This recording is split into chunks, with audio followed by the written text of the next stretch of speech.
పర్వాలేదులే, ఎప్పుడు అధ్యక్ష నా మీద ఎవరు కేసులు పెట్టాలంటే భయపడతారు, ఎందుకంటే నేను తప్పు చేయను కాబట్టి. నా విశ్వాసం ఏంటంటే నేను తప్పు చేయను, లీగల్గా టెక్నికల్గా పర్ఫెక్ట్గా ఉంటాను. ఎవడైనా తప్పు చేస్తే మాత్రం వాడి గుండెల్లో రైళ్లు బరిగి తీర్చే వరకు, వాడు మారే వరకు వదిలిపెట్టను. అది నా పద్ధతి, అది చరిత్ర కూడా. ఒక ముఖ్యమంత్రిగా ఉండే వ్యక్తి దానికంటే అధ్యక్ష ముందు ఒకసారి చూస్తే నా మీద 17 కేసులు. కడాన నేను అడిగితే ఎందుకైనా నా మీద కేసు పెట్టారు, ఏం పెట్టారు చెప్పంటే, తెల్లవారు నిద్ర లేపి రాత్రి తలుపులు కొడితే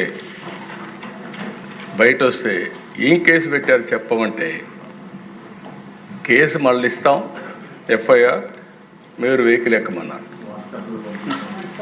వాట్సాప్లో పంపిస్తామన్నారు.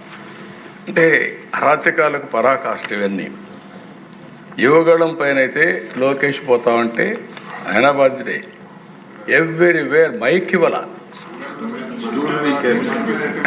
అది సరే. నేను వెళితే అధ్యక్ష అంగళ్ళలో నేను రాష్ట్రం మొత్తం ఒక యాత్ర పెట్టుకున్నాను.